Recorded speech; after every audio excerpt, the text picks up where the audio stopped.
And welcome to the Bulloch Sports Report. I'm Josh Aubrey. Plenty to get to in this week's show. The Georgia Southern Eagles, coming off a thrilling 24-23 come from behind victory over Marshall this past week, in which quarterback J.C. French gets knocked out of the game with about 6.5 minutes left in the game. The Eagles score the first of 3 touchdowns. They had 3 turnovers on the defense, and they come back to win. Dexter Williams helping to lead the offense to the victory. This week, the Eagles will have J.C. French back at quarterback, according to head coach Clay Helton, as they take on another tough team in the Sun Belt Conference. They're hosting James Madison. They're underdog for the 3rd straight week. The Dukes come in with the #1 ranked offense, the #1 ranked defense in the Sun Belt Conference. We'll hear from head coach Clay Helton and a couple of his players coming up in just a moment. As for the high school games, Bulloch Academy continues to roll right along. They're undefeated on the season. They beat Frederica 14-0 last week at home. This week on the road at St. Andrews. We'll hear from Aaron Phillips and a couple of his players. The Statesboro Blue Devils coming off a tough loss on the road to Brunswick this week. They'll be hosting Evans at Womack Field. We had a chance to talk with Matt Dobson and a few of his players about the game.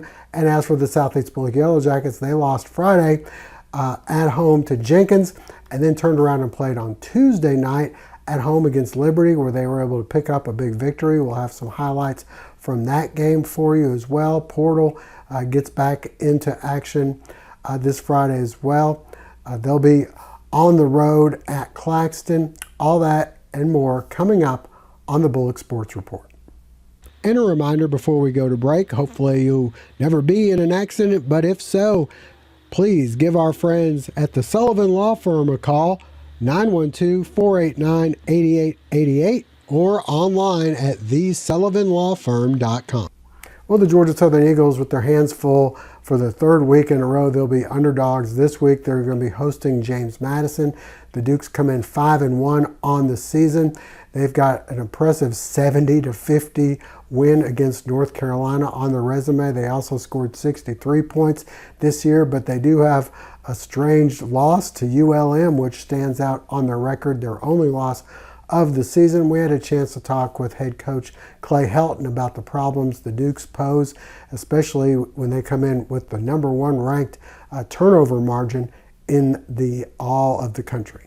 Obviously, a great win for our football team. The one thing I've learned in this conference is it's extremely hard to win games in this conference, and each and every week you got to bring your A game. And the takeaways I took out of the game is how important it is defensively right now for us to get turnovers. You look at the last 2 games, 6 total turnovers, 3 apiece, and that was really the difference in the game. And I think credit to Dex. He's done a great job of preparing like a starter, using those reps to wait for his opportunity. And you got to think about, man, what a disciplined guy. To be able to have a quarterback like JC that's playing at such a high level this season, and you don't know when your time's going to come, and you're preparing, and then all of a sudden, we always say you're 1 snap away. Well, he was 1 snap away, and all of a sudden, JC gets dinged. He's being evaluated, and it's your time to go out there, and he does a tremendous job. That's what the second team guy is supposed to do at all positions, is lift their team up, especially at the quarterback position, and he did that. Well, you lose your starting job when you lack production over an extended period of time, or you're in a position where you can't perform. Maybe it's due to injury or something that's going on. All right. Right now, that's not the case.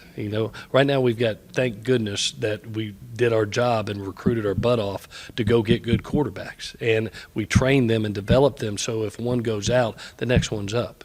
So that's where we are right now. Now we move on to James Madison, and credit to Coach Chesney. Got a lot of respect for what he's done with Coach Signetti, leaving, him coming in, having to revamp a roster, and they just keep on rolling. Sitting here at 5-1, have a Power 4 win already, and doing some amazing things offensively, scoring 39 points, defensively holding teams to only 16 points, quarterback playing at a high level, and defensively just unbelievable the amount of turnovers that they have, 17 on the year plus 12 for turnovers. turnover margin. That's an elite number. So we've got another unique challenge. Thank goodness it's here at Paulson with our fans that just create an unbelievable atmosphere on Saturday. And every time we're here, they make it outstanding for us and make it one of the hardest places to play in college football. So we look forward to our next opportunity. Well, for the Georgia Southern defense, they'll be going up against quarterback Alonzo Barnett, who is one of the top quarterbacks in the Sun Belt Conference. He has 15 touchdown passes to only 1 interception. Also has 5 touchdowns on the ground. The Eagles know they're going to have to be ready when they go up against the Dukes on Saturday. I feel like the prep for every team is the same, regardless who we play, whether they turn the ball over, whether they don't. Our goal is to always get 3, at least. So we got a 24-hour rule. So basically Saturday after the game, celebrate it. Sunday maybe a little bit, and then it's on to the next. So today we're prepping for JMU.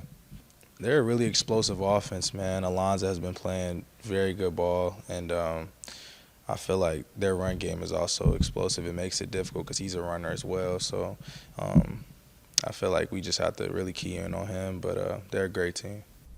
Well, for the Georgia Southern offense, they'll be going up against the number 1 defense in the Sun Belt Conference. The Dukes also lead the conference in yards per game rushing allowed, only 108 yards per game last week. The Eagles combined for less than 100 yards. The offense knows they're going to have to get something going, especially with the running attack coming up this week against James Madison. To recapture things that I recaptured personally from the game is learn from the mistakes we made early and learn from those and move on to JMU, which has a really good defense, and know that we don't want to be in games that we were in last week again, because if you're in the situation too many times, every time's not going to end like it did last week. So we know we have to learn from the mistakes early and push forward so it doesn't happen again. It's really about getting on the same page as a 5 up front and being able to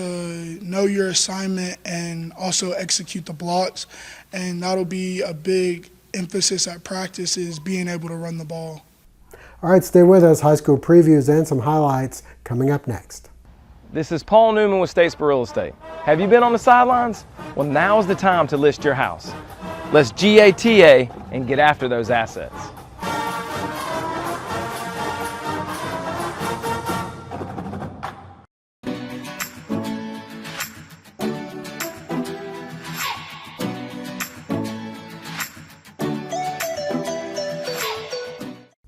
Well, for the Statesboro Blue Devils, they're coming off a tough 49-0 loss on the road at Brunswick this week. They're going to be taking on another team who's 1-3 in region play in the Evans Knights. Former Southeast Bulloch head coach Barrett Davis coming back to Bulloch County to take on Statesboro High. They have an offensive lineman who's already committed to the University of Georgia. Matt Dobson getting ready for his team for a big game with Evans. We had a chance to talk with him and a couple players about the matchup. Obviously, we were out of a routine with the storms and all, and then we kind of got back into a routine for 1 week, and now we're back out with fall break and other stuff going on. But our kids have done a good job so far this week. We're practicing in the mornings to try to avoid some of the other stuff going on in the evenings with the fair and different things. And so our kids have done a good job so far this week. They worked really hard, and we're excited to get back at home Friday night. It feels like it's been forever since we played a home game, and so we're excited to be at home and senior night and all the things that go with that, honoring this group of seniors, and so we're excited about it. You got Evans coming in, a tough team. What do you expect out of them? Yeah, they're gonna try to run the football. They've obviously got an offensive lineman that's committed to Georgia. They're gonna run behind him, and they got some other a solid offensive line. They're playing really multiple quarterbacks. They got one that's really a real running threat back there, and then they got one that's more of the passer, and then they got kind of an in-between guy, and all three of them have played the last 2 weeks. And so you just got to kind of be ready, whichever quarterback's in there, what they're going to do. But they definitely want to run the football. I talked to our guys today about creating some turnovers on defense. I think that's one area we've just not been very good in this year. We haven't forced many turnovers, and so we need to be plus in the turnover margin, and then just play great special teams. I think if we can do those two things, then we'll have a good shot. Moving the ball on offensively, rushing the ball, You know, we ain't been doing that well lately, but, you know, now we've been doing it well. Defensively, we just got to do better. Turnovers, takeaways, tackle for losses. Yeah. Expect a hard fought game, you know what I'm saying? But we got no choice but to win. We got to win. I feel like our offense been moving the ball.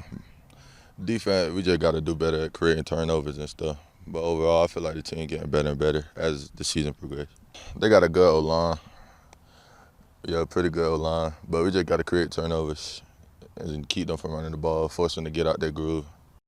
The Bulloch County Farm Bureau on Northside Drive is a multi-line insurance agent writing farm, auto, homeowners, life, health insurance, and more. Nick Sherrod and the other 5 local agents are on standby for your convenience for in-depth insurance review. And while you're there, check out the products from local farmers. Located at 940 Northside Drive, stop by and see them today. Well, for the Southeast Bulloch Yellow Jackets, it was 2 games in 5 days. They lost on the at home on Friday to Jenkins and then turned around and beat Liberty County in a battle. They jumped out to a 21-0 lead and then held off a late Liberty County surge with a score of their own in the 4th quarter to put things away. We had a chance to have some highlights, and we'll also hear from head coach Jared Zito. The Southeast Bulloch Yellow Jackets with the Tuesday night home game against Liberty County. On the opening kickoff, Colby Smith takes it around the right side. He ends up going 51 yards into Liberty County territory. And then finishing off the drive, the handoff will go to Smith. He goes 11 yards on the score as Southeast Bulloch takes a 7-0 lead on their next possession from their own 19-yard line. Jaden Murphy off to the races. He goes 81 yards for the touchdown as Southeast Bulloch takes a 14-0 lead on their next possession. Pinned deep at their own 4, the give to Colby Smith. He reels off a nice 42-yard run. He'd have over 160 yards rushing in the game. A couple plays later, Jaden Murphy goes up the middle for a 51-yard touchdown. He'd have over 100 yards in the first quarter alone. 21-7. The Yellow Jackets with the lead at the half. Second half, Liberty quarterback Jabari Felix sneaks it in from the 1 to cut the lead to 21-13. In the 4th, the Yellow Jackets able to respond.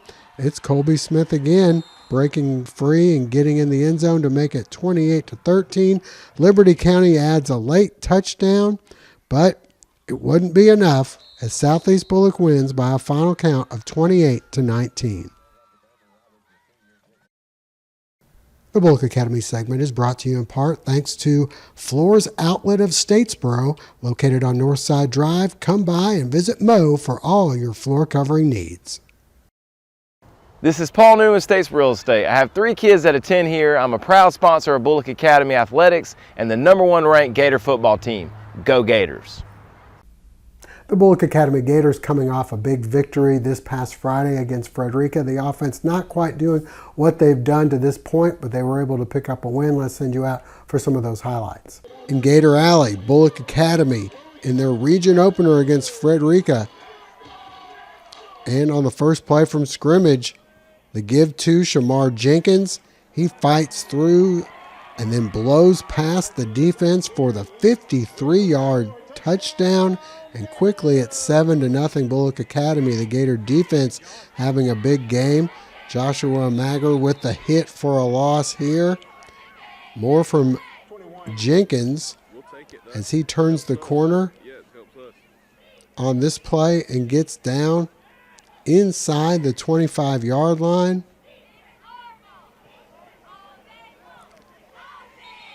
And then the pass to Jenkins. Unfortunately, this ball gets ripped loose and Frederica recovers.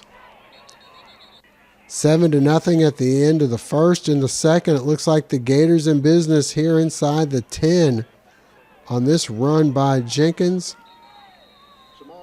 And then Jenkins bounces outside.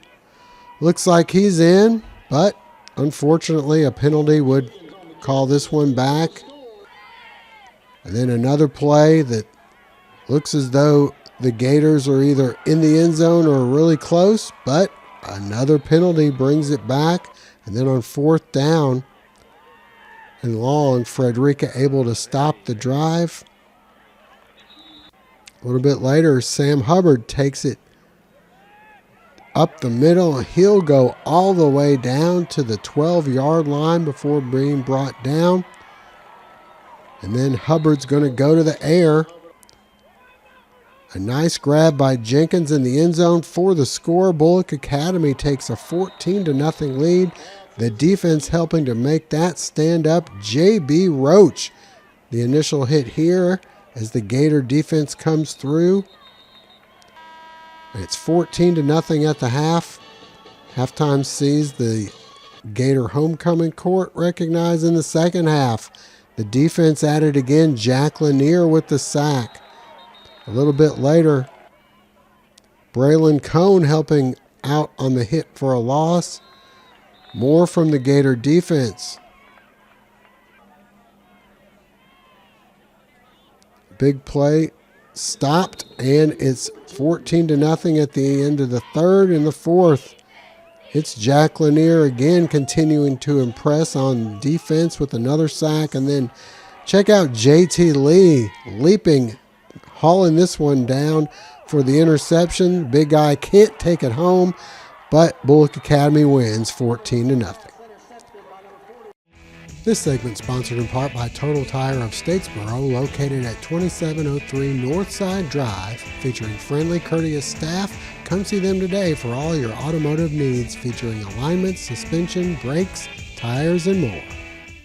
Bulloch Academy back in action on Friday. They'll be on the road at St. Andrews. The Saints struggling a bit this year, but Bulloch Academy more worried about what they're able to do. We had a chance to talk with head coach Aaron Phillips and a couple of his players about how they've been playing and the matchup Friday. 3 weeks off and not tackling anybody live, or, I thought it hurt. I thought as a coaching staff, we probably should have made our kids be a lot more full contact, a lot more kind of go back to basics, preseason type stuff when you're off for that long. It showed, hats off to Frederica, they did a good job. But, we didn't play Bulloch Academy football. It's not, I thought we were very soft and we didn't play up to our standards. Well, this week you've got St. Andrews at their place. They've struggled the past few years. What kind of mindset do you guys have going into this? Going into this game, it's about us. We need to go down there and be real physical. We need to play our brand of football, no matter who it is. We have a little saying that Coach Hopkins come up with: a lion uses all of his might, even when it kills a rabbit. And so that's kind of our mentality. We're a lot better than what we displayed Friday night, and we're going to go out this week and try to get back to some basics. I'm feeling all right. Obviously, we didn't play the best we could. I think the hurricane that happened set us back. We were kind of off schedule, not really as disciplined as we were this Friday as we have been. We were starting to catch a good pace before that hurricane. I think the hurricane really set us off, but I think we're about to have a good practice right here, and I think we can get back up there where we were. We're going with that mindset that we got to hunt and we got to kill everybody. And no matter how good, no matter how bad they are, we gotta play how we play every single Friday, and go out there, compete, and just win. I think the 2 weeks that we had off, one from the hurricane and one from our bye, really kind of got us off schedule. I think that game we weren't as fundamentally sound as we have been in every aspect. We had flags, we weren't fitting gaps, we weren't hitting holes that we should have hit. A lot of things that we don't usually do happened that week. We're just going to come in like we do every game, expecting to go out and put up a fight. No matter how good or how bad they are, we're just going to try to kill them. So. As for the Portal Panthers, they'll be back in action. They're looking to rebound from a loss to ECI. This week they're on the road at former Georgia Southern Eagle quarterback Greg Hill, who's now the head coach at Claxton. They're at Claxton coming up Friday for a 7:30 matchup. We'll have highlights of all those games for you coming up Friday night at statesboroherald.com. But for now, that'll wrap things up. We thank you for joining us. Hope to see you again next week.